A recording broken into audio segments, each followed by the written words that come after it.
Marcus Caldwell was 38 years old when his wife stood up at her mother's dinner table and dared him to find better. The laughter started before the sentence was finished.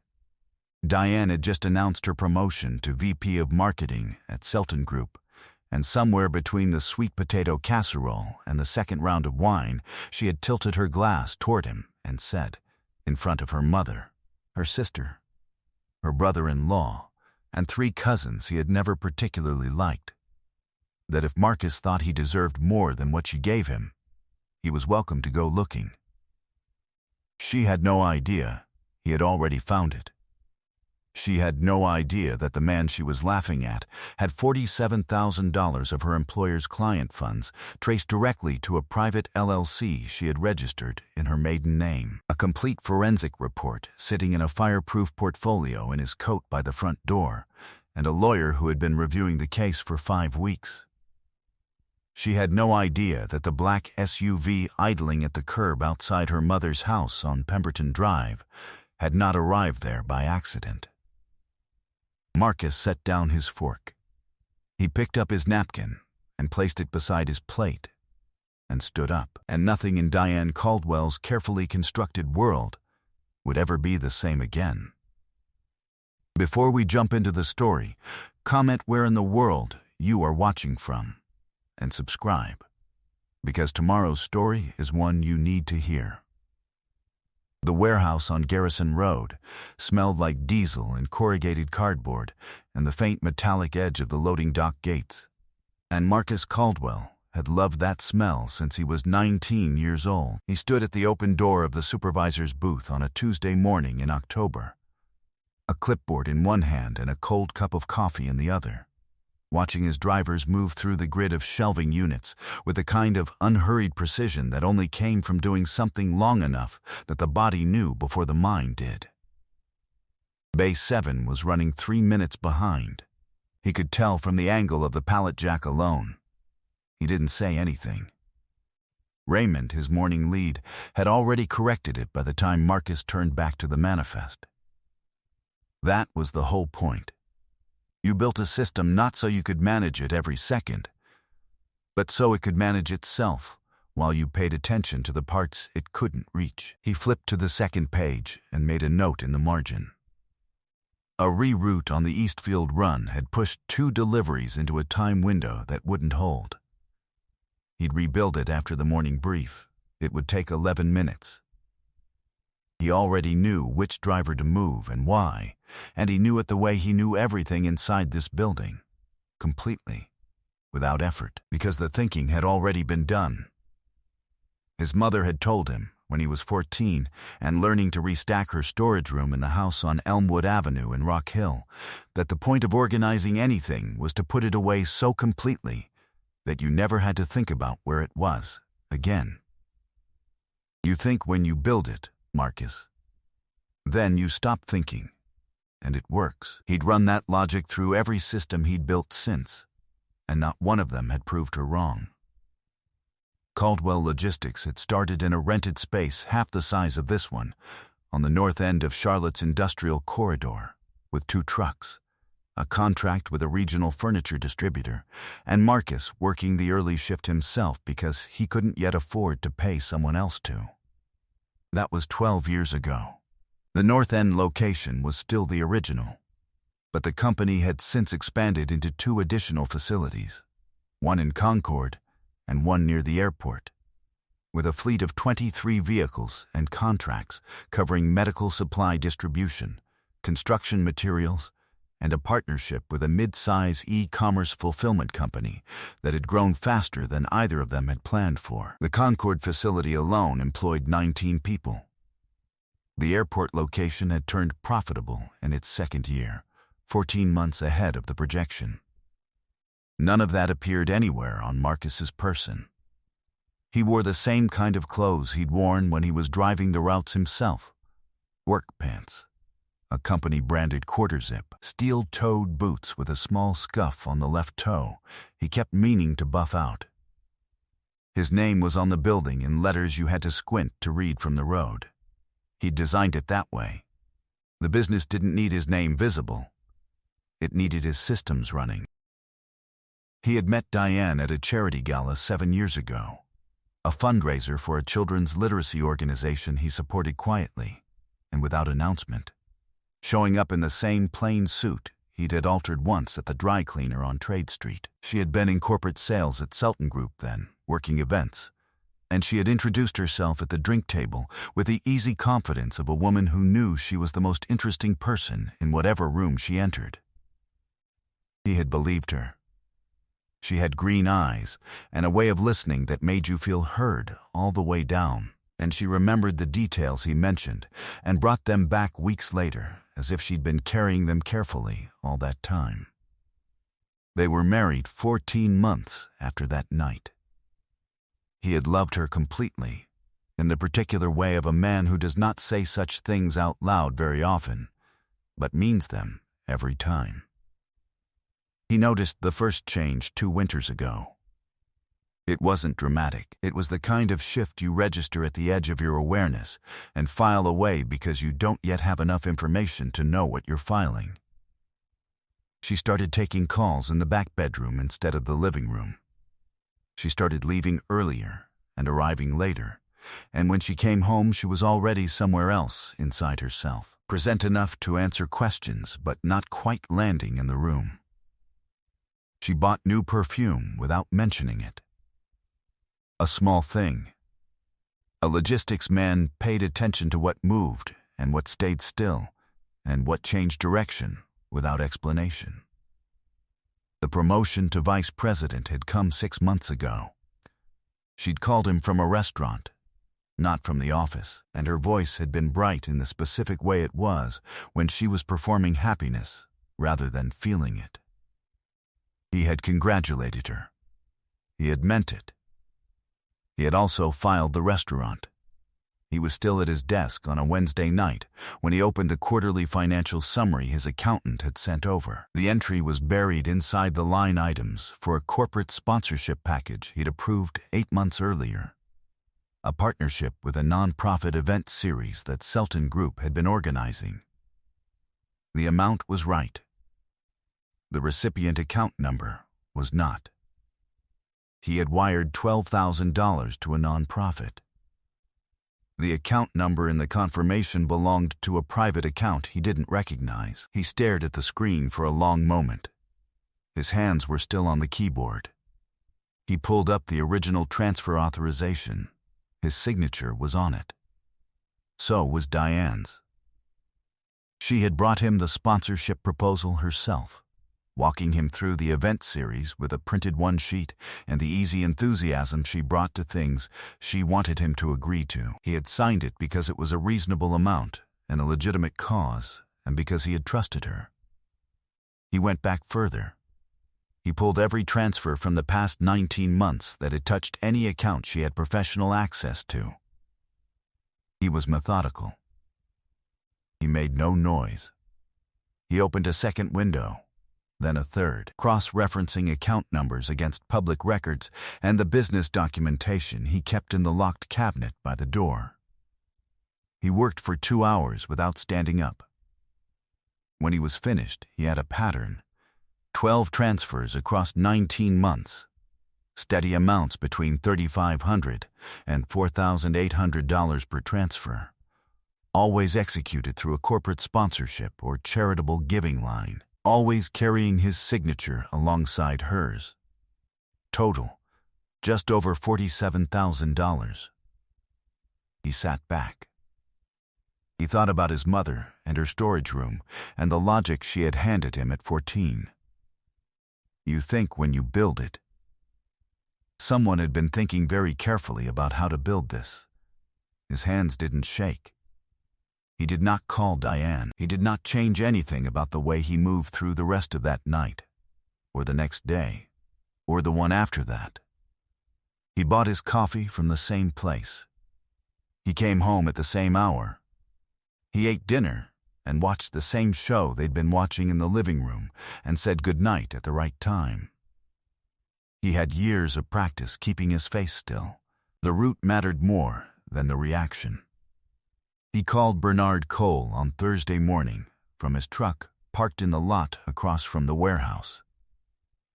Bernard was 63 years old, a former federal investigator turned forensic accountant who operated out of a suite on the 6th floor of a Charlotte building with no signage and no receptionist. Marcus had referred 2 business partners to Bernard over the years for due diligence work. He was the kind of man who answered on the second ring regardless of the hour, and who asked only what he needed to ask. "I need you to trace something," Marcus said. "All of it. Not just what I've found. Everything attached to it." Bernard asked 3 questions. Marcus answered them. Bernard said, "Give me 10 days." He gave him 8. They met at Bernard's office on a Friday afternoon, the kind of October afternoon where the light came through the windows at a low angle and sat gold and still across the conference table. Bernard had a portfolio in front of him and reading glasses perched at the end of his nose, and the particular quietness of a man who had learned not to editorialize about what numbers said. He laid 3 printed documents on the table and walked Marcus through them without preamble. The transfers Marcus had identified were just the beginning. 9 of the 12 had passed through a private account registered in Diane's maiden name, Diane Mercer, at a bank Marcus didn't recognize.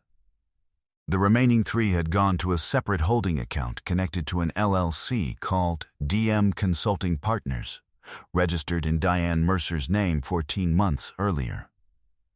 Bernard tapped the second document. "There's a co-registrant," he said. "Marcus Selden, listed as managing member." He paused. "He's a senior director at Selton Group, Client Strategy Division. He reports to your wife." Marcus looked at the document. He thought about the restaurant she had called him from, and the way her voice had sounded performing happiness instead of feeling it. "Is it complete?" he asked. "What I have is structural," Bernard said, "enough to show the pattern and the vehicle. To hold up formally, I'd want the full LLC filing history and the original transfer authorizations compared against your actual signature." "The sponsorship proposals she used as cover," he said.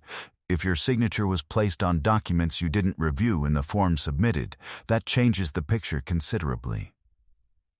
"Get me the complete picture," Marcus said. "Everything together. Before I do anything, don't contact anyone. Don't flag anything at the bank. Not yet." Bernard held his gaze. "How long?" "Long enough to do this right," Marcus said. 8 days. Bernard nodded once. He understood what that meant. He'd worked with careful men before.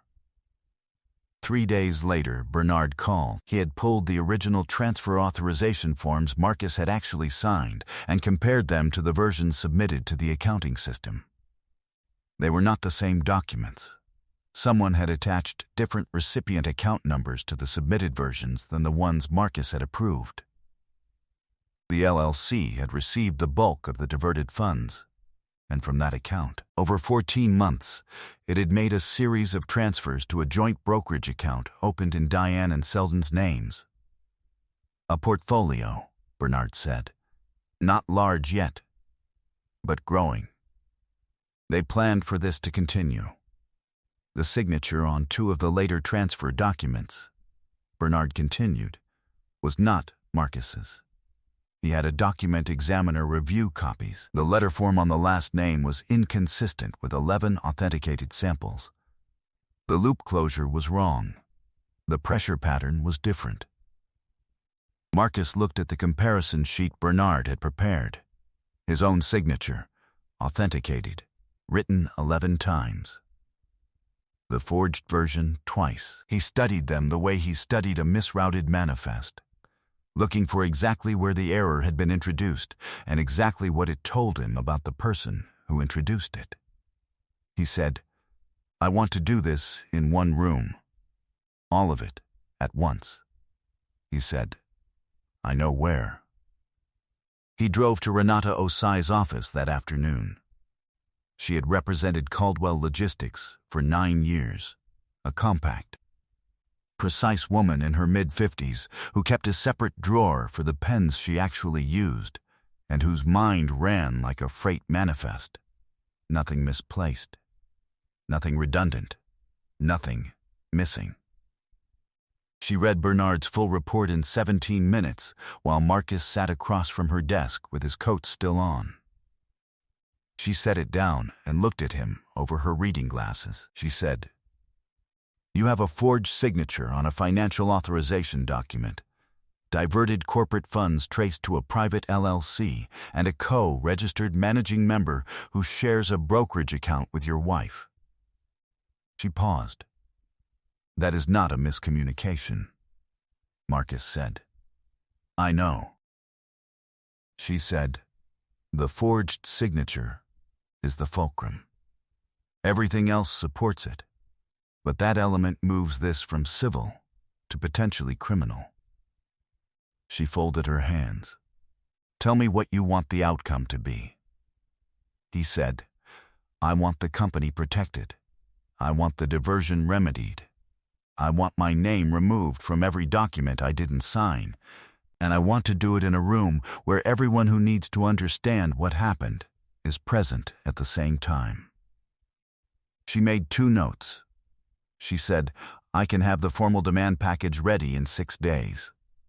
He said, "I need it in 5. She said, "Then I'll have it in 5. Real power operated in quiet rooms. It did not need an audience to understand its own weight. It only needed the right room and the right moment, and a man who had spent the preceding weeks making absolutely certain that every piece of it was in order. Marcus went home that evening and helped Diane plan the seating arrangement for Sunday's dinner at her mother's house on Pemberton Drive. He made suggestions about where to put her aunt, who didn't get along with her cousin. He refilled her wine glass when she held it toward him. He ate what she had made and told her it was good. And it was good. And he washed his plate and hers and left them in the rack to dry. He went to bed at the same time he always did. He slept. Renata's package arrived on Friday morning. Marcus spent 40 minutes reviewing every page. He called her at noon and they spoke for 22 minutes.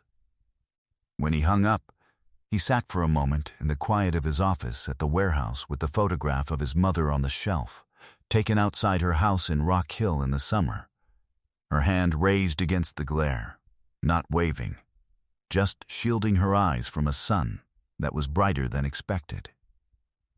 He sent one text to his cousin Darnell, who drove a black SUV Marcus had helped him purchase 3 years ago, Sunday evening.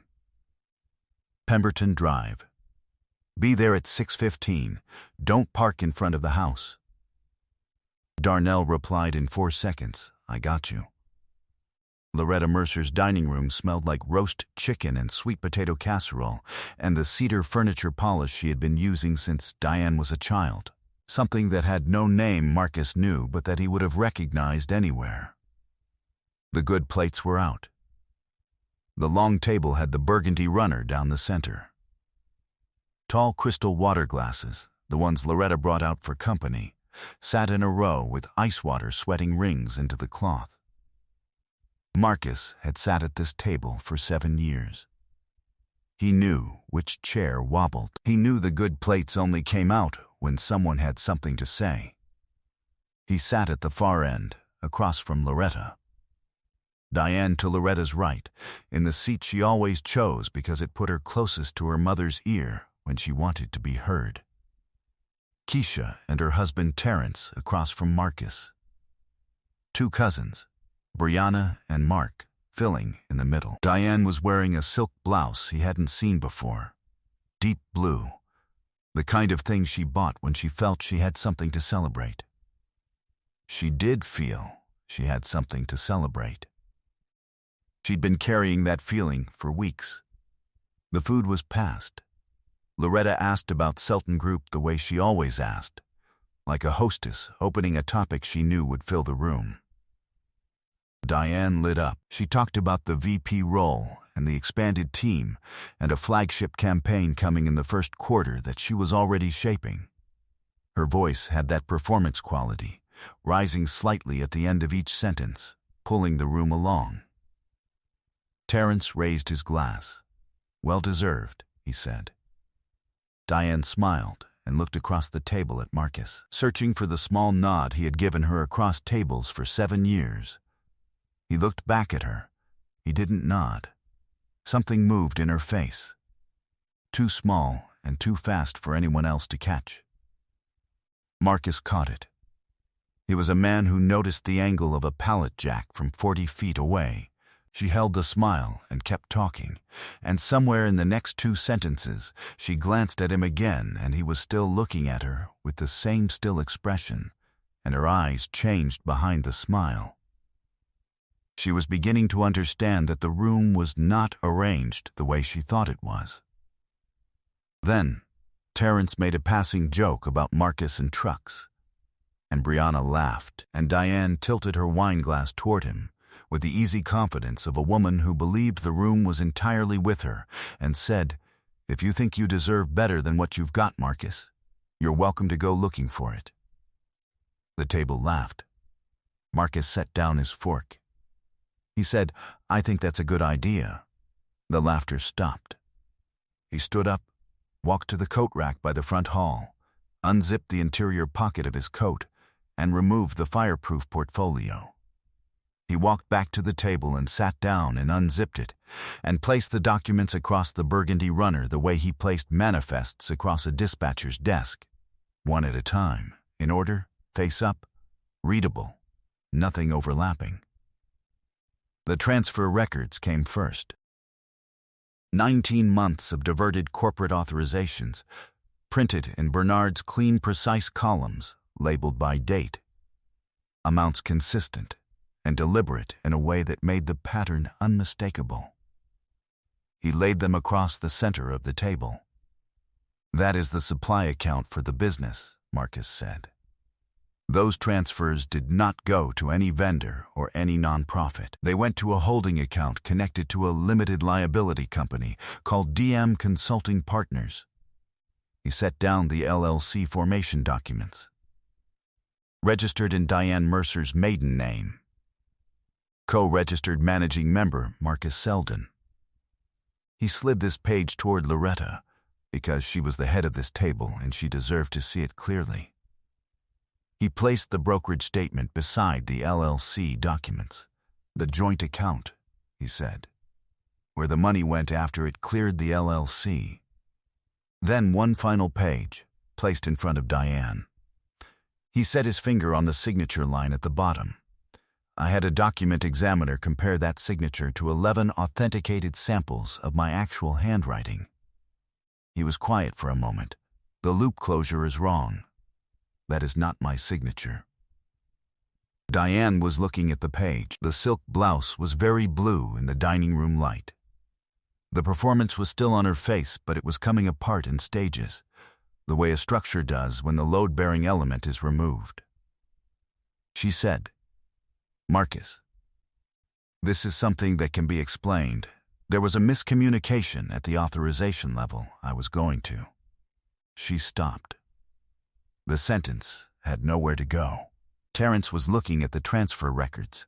His expression was the face of a man who understood numbers and was understanding them in real time. Keisha was staring at her hands. Loretta was still holding the LC formation document. She read it the way she read everything important, thoroughly, with the patience of a woman who had learned never to assume a document said what it appeared to say until she had read every word. She set it down with both hands, slowly, like it was heavier than paper should be. She looked down the table at her daughter. She said, "Diane." Just the name. Nothing else. In this room, that was enough. Diane looked at her mother, and then back at Marcus, and what was on her face now was something closer to the truth of what had been happening for 19 months. The calculation that had lived underneath every dinner and every wine glass and every performance. She understood in that moment that the man she had spent 7 years underestimating had been not 3 steps ahead, but 15, and had sat across from her at this same table, and in their same kitchen, and in their same bed, and at their same breakfast table, while every one of those steps was taken in the rooms she had never thought to look in. She said, "Marcus, we don't have to do this here. We can." He said, "My attorney filed a formal fraud complaint with the bank on Thursday morning. The document examiner's report accompanied it. The transfer records, the LLC filing, the brokerage statements, all attached." His voice was even. "I'm not telling you this as a warning. I'm telling you because you're sitting there deciding how much to admit, and I want you to understand that there is nothing left to decide about. The bank has the complaint. Renata has the documents. It's already moving." Reggie opened his mouth. He looked at the table. He looked at Loretta. He looked at the papers laid out across the burgundy runner and found no version of this he could talk his way around. No charm that worked on paperwork. No audience left to perform for. Marcus gathered the documents one at a time, unhurried and complete, the same way he had laid them out. He squared the stack against the edge of the table and placed it back in the portfolio and zipped it shut. He looked at Diane. He said, "I'm not angry. I'm clear. Those are very different things, and I've learned to tell them apart." He stood. He picked up the portfolio. He put on his coat. He said goodnight to Loretta, who did not stand, but who looked at him with the particular sorrow of a woman watching a consequence she could not stop and would not have known how to ask for. He walked to the front door, opened it, and pulled it closed quietly behind him. The night air on Pemberton Drive was cool and still. The orange streetlights made small circles on the pavement. At the end of the block, just past the corner, the black SUV was idling with its parking lights on. Darnell was behind the wheel, and when Marcus opened the passenger door and got in, Darnell didn't say anything right away. He put the truck in drive and pulled away from the curb. After a block, he said, "You good?" Marcus looked out the window at the street going by, the quiet Charlotte night, the houses with their porch lights on, the lives running along invisible routes inside them. "Yeah," he said, "I'm good." The bank's fraud review moved faster than Marcus expected. 11 days after the Sunday dinner, Renata called him at the warehouse. The document examiner's report had been accepted. Both forged authorizations were formally flagged. The bank froze DM Consulting Partners pending review, and the brokerage account was flagged within a week of the complaint. Marcus Selden resigned from Selton Group on a Friday, in the careful language of mutual transitions, and was gone before the audit reached his desk. He moved to Atlanta before the month was out. A smaller firm, a smaller title, a smaller office. His name did not appear in any of the formal filings. That was the arrangement he had made, and it was the better bargain of the two available to him. Diane retained an attorney, and the process took 4 months, not because the evidence was unclear, but because she followed her attorney's advice to contest every line item until the line items were all confirmed and there was nothing left to contest. The diverted funds were repaid through the divorce settlement, which consumed the investment portfolio almost entirely. The legal fees consumed most of what remained. She moved back to her mother's house on Pemberton Drive, and Loretta received her, because that was what mothers did. But the Sunday dinners were different now. The long table had the burgundy runner, and the cedar polish still did its work, but the room had changed shape in a way that no furniture arrangement could entirely correct. Keisha told Marcus that the VP title had not survived Selton Group's internal inquiry once the bank complaint became a matter of record. She said it with the careful voice of someone reporting facts that brought them no satisfaction. Marcus thanked her and changed the subject. He did not think about Marcus Selden at all. There was nothing there worth the energy. The Garrison Road warehouse was quiet at 6 in the morning on a Thursday in April, when Marcus arrived at his usual hour, poured the first cup of coffee from the break room machine, and carried it back to his office without turning on the overhead light. Just the desk lamp that threw the same focused circle across the desk it always had. He stood at the window for a moment and looked out at the loading bays, empty and still in the early gray, the pallet equipment parked in its precise row, the bay doors closed against the cool morning. He had signed a new contract the previous week, a regional hospital network, medical supply distribution across 4 counties. Largest contract in the company's history. Raymond had stopped by the office doorway when he heard, nodded once, and said, "We can handle that." Marcus had said, "I know we can." That had been the whole conversation, and it had contained everything that needed to be said. His phone buzzed on the desk. A text from a woman named Celeste, a civil engineer he had met 3 months ago at a fundraiser for the Sane Children's Literacy Organization where he had once met Diane.